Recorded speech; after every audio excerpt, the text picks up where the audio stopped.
Estimado alumnado, estimado profesorado, a través de este vídeo vamos a continuar con el capítulo de los estadísticos descriptivos que dejamos justo en el punto anterior, donde estuvimos viendo un poco cuáles eran los descriptivos más comunes, los descriptivos de tendencia central más comunes, ¿no? Y veíamos el caso de la media aritmética, la mediana, la moda. Pues seguidamente con eso tenemos que comentar también otra serie de estadísticos que también son comúnmente utilizados en el ámbito de la investigación cuantitativa, y son los estadísticos de dispersión. Estos estadísticos de dispersión siempre van conjuntamente añadidos a los estadísticos de tendencia central, como estuvimos viendo la media, la mediana y la moda. ¿Por qué se suelen emplear estos estadísticos de tendencia central? Pues justo en pantalla estamos viendo un claro ejemplo de la necesidad de tener que aportar este tipo de estadísticos. Nos encontramos con un ejemplo en el que podemos observar los datos de las notas recibidas por dos clases diferentes. En esta primera clase tenemos a 10 personas cuyas notas han sido muy diferentes. Ha habido estudiantes que han tenido notas muy bajas y ha habido otros tantos estudiantes que han tenido notas muy altas. En contraposición a este segundo caso, donde toda la gente ha tenido notas similares y medianas, de calificación media, ¿no?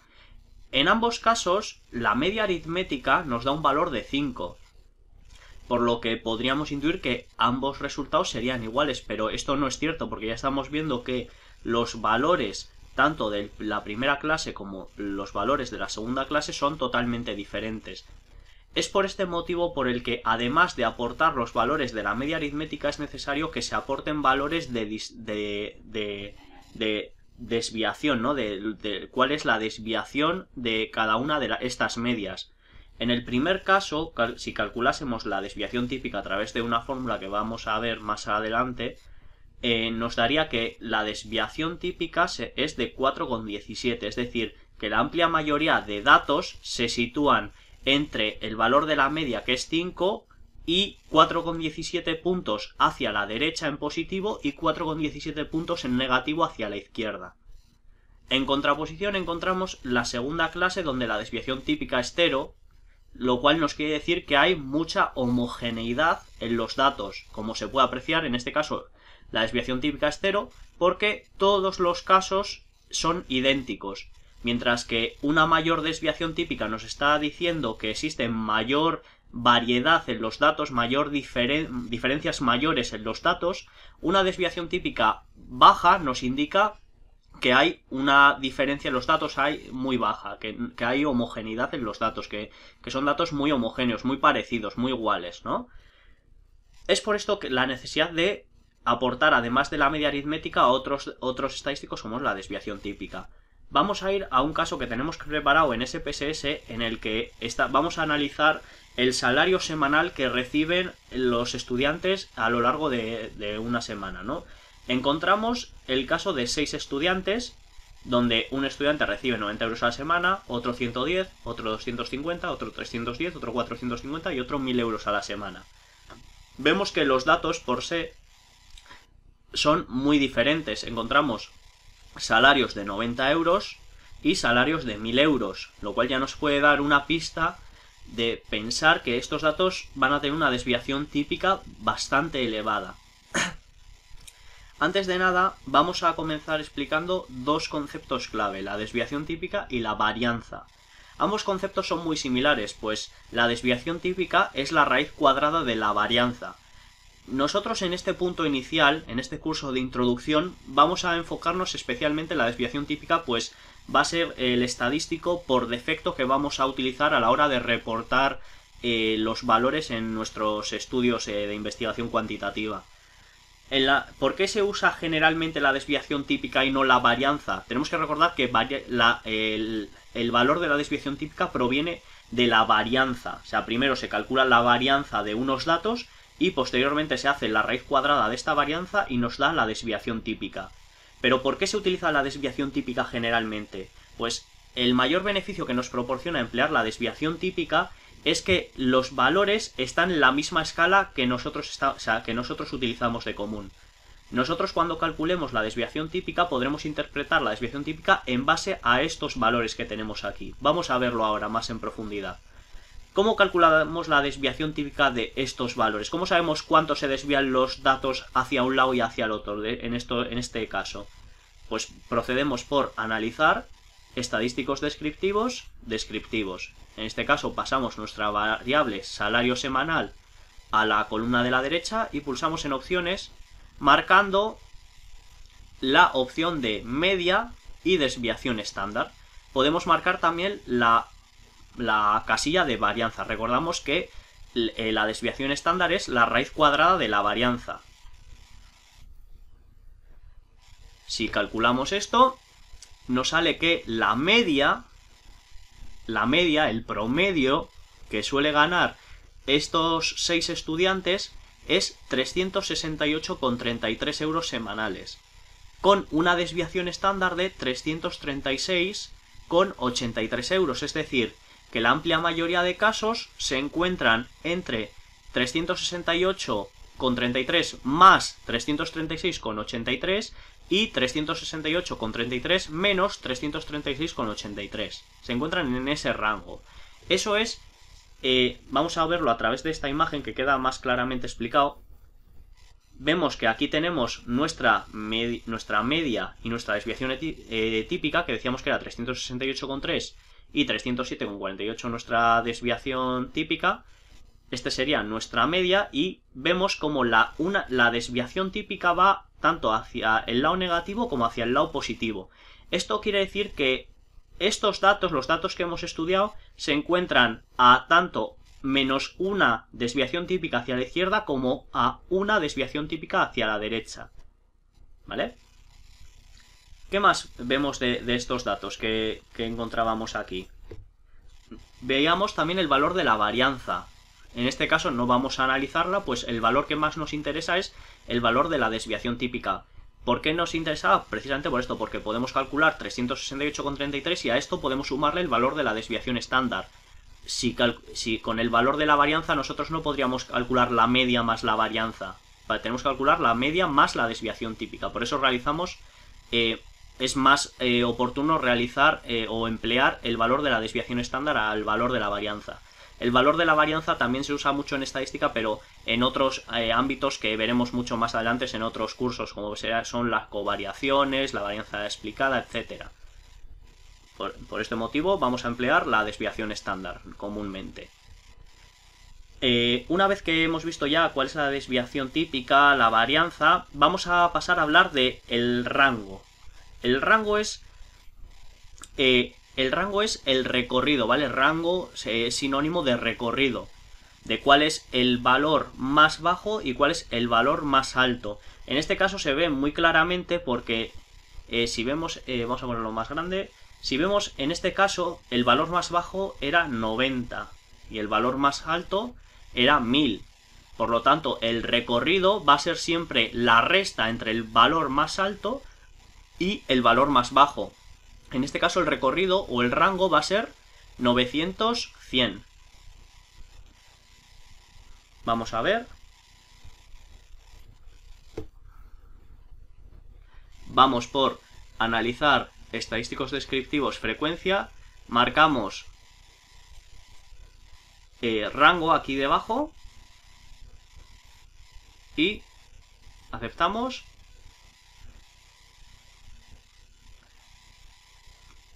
Aquí tenemos rango 910. No sé si anteriormente he dicho 900-100, perdón, o sea, es 910. ¿Vale? Rango 910. El valor más alto, que en este caso era 1000. Y a este valor más alto le restamos el valor más bajo, que era 90. 1000 menos 90, 910. Ese es el rango, ¿vale? Recordemos que rango es sinónimo de recorrido. En este punto también tenemos que señalar otros dos conceptos. El concepto de máximo y el concepto de mínimo. El máximo es el valor más alto que vamos a encontrar en una distribución y el mínimo va a ser el valor más bajo que encontremos en una distribución. En este caso, el máximo van a ser 1000 y el mínimo va a ser 90.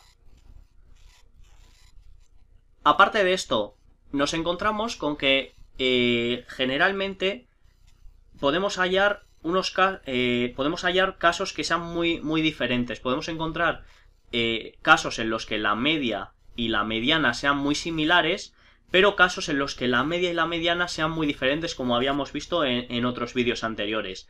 En este caso, es cierto que la media y la mediana son bastante similares, pero estamos observando que la media está tendiendo a ir más hacia la derecha. ¿Por qué está tendiendo a ir más hacia la derecha? Porque nos estamos encontrando con este valor 1000 que está tirando mucho hacia allá respecto a la mayoría al lugar en el que se sitúan la mayoría de datos.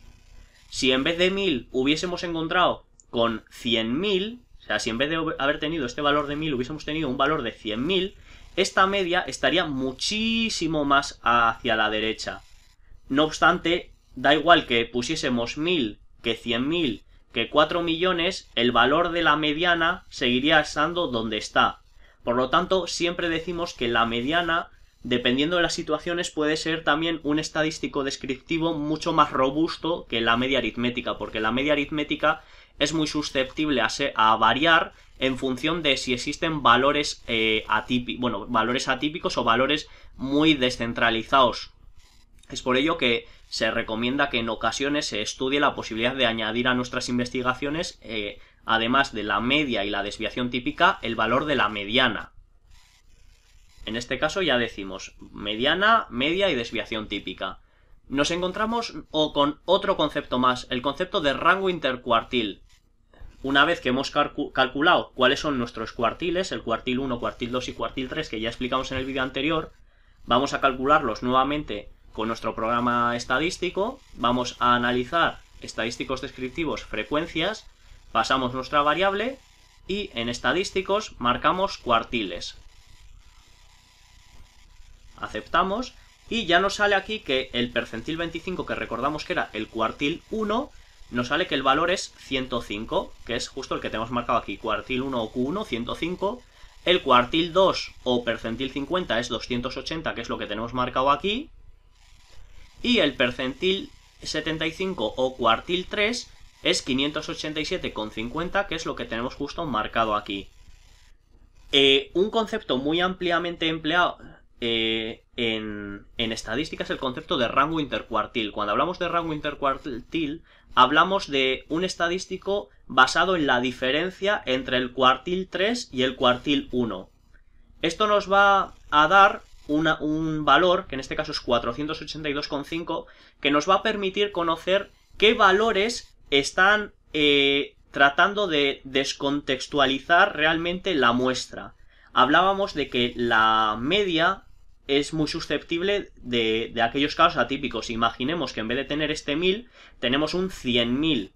Pues ese 100.000 tal vez nos convenga eliminarlo en muchas ocasiones de nuestros estudios de investigación debido a que está descontextualizando esta media aritmética.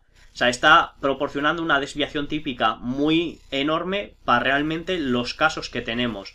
Sabemos que la mayoría de casos están situados en esta zona y luego tenemos un caso que está mucho más hacia la derecha, que está realmente favoreciendo a que esta media aritmética esté mucho más hacia la derecha y lo único que realiza es alejarse de la realidad. O sea, lo único que está realizando es este valor atípico es alejarse de la realidad. Pero ¿cómo sabemos o cómo calculamos realmente que un valor es un valor atípico? Pues para ello, los valores atípicos pueden estar tanto por encima del cuartil 3, o sea, es decir, de aquí hacia la derecha, como del cuartil 1 hacia abajo. Para calcular los valores atípicos por encima del cuartil 3, lo que realizamos es, consiguiendo el valor del cuartil 3 que ya hemos calculado con SPSS Statistics, cogemos el cuartil 3 y lo sumamos a 1,5 veces el rango intercuartil. Ya decíamos que el rango intercuartil o rango intercuartílico es la diferencia entre el cuartil 3 y el cuartil 1, que en este caso es 482,5, y si hacemos 482,5 lo multiplicamos por 1,5 y a este valor le sumamos el Q3, es decir, 587,5, nos da un total de 1311,25. A partir de este valor de 1311,25 consideraríamos que un valor sería ya un valor atípico. ¿Qué quiere decir un valor atípico? Un valor atípico es un valor que ya tenemos que comenzar a considerar para eliminarlo, pues nos está desconfigurando realmente los valores, o sea, nos está desconfigurando la distribución de la muestra, nos está afectando en exceso a los datos de la muestra. Pues es un dato que realmente se está alejando de lo que generalmente se está aceptando en esta distribución de la muestra. Por eso siempre que en cualquier investigación nos encontremos con que tenemos un valor atípico, mi recomendación es que consideremos si realmente podemos eliminarlo. Si lo podemos eliminar, siempre es favorable eliminarlo, pues vamos a tener unos resultados mucho más fiables y más precisos de la realidad. El valor, decíamos, el valor atípico por encima del cuartil 3, o sea, por encima del cuartil 3 estaría en 1311,25, que lo podríamos situar por aquí. En este caso vemos que ni siquiera este valor de 1000, que está bastante alejado de la mediana, es considerado un valor atípico. Todavía quedarían 311,25 para llegar a considerarse como ese valor atípico. Por debajo de esto encontramos el valor atípico por debajo a Q1. Para ello cogeríamos Q1 y le restaríamos 1,5 veces el rango intercuartílico, que en este caso nos daría un valor negativo que no tendría sentido interpretar, nos daría menos 618,75. Por lo tanto, en este caso hacia abajo tampoco tendríamos valores atípicos. ¿Cómo calculamos los valores atípicos en SPSS Statistics? Pues muy sencillo, vamos a analizar estadísticos descriptivos y desde la pestaña Explorar pasamos nuestras variables a la lista de dependientes, en este caso salario semanal lo pasamos a la lista de dependientes, y en estadístico vemos, ya aquí he marcado yo, valores atípicos.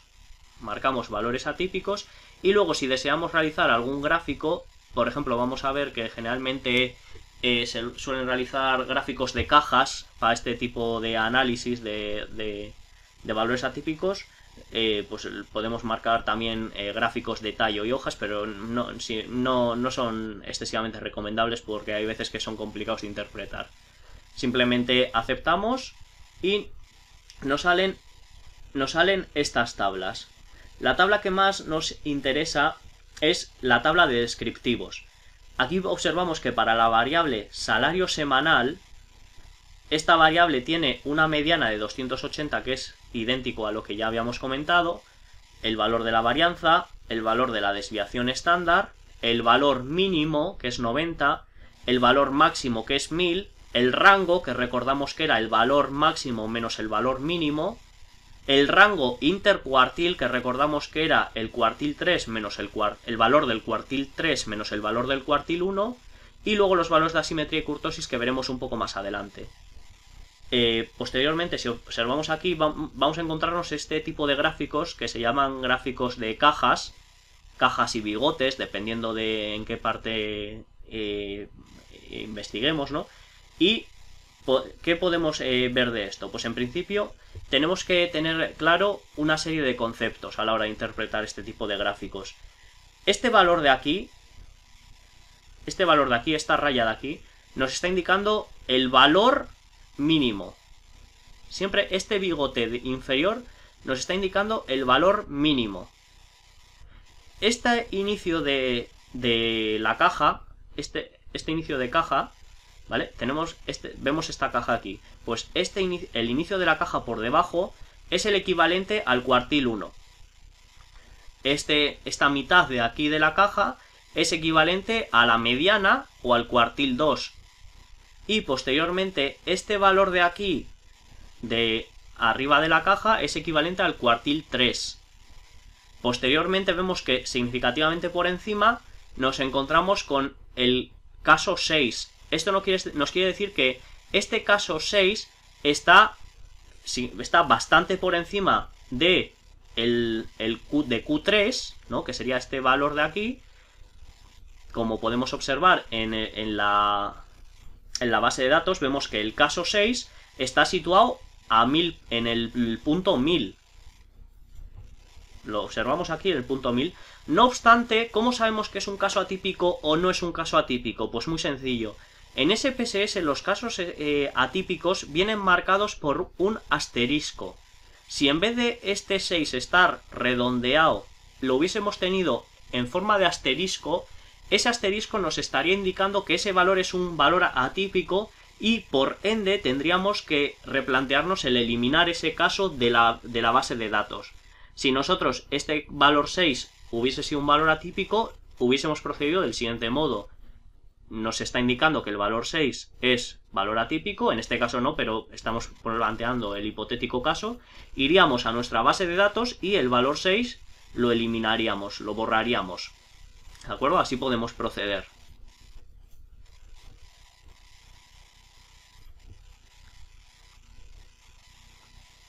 Por mi parte eso ha sido todo, esperemos que este vídeo haya sido de utilidad y como siempre nos vemos dentro de poco en Learn to Research.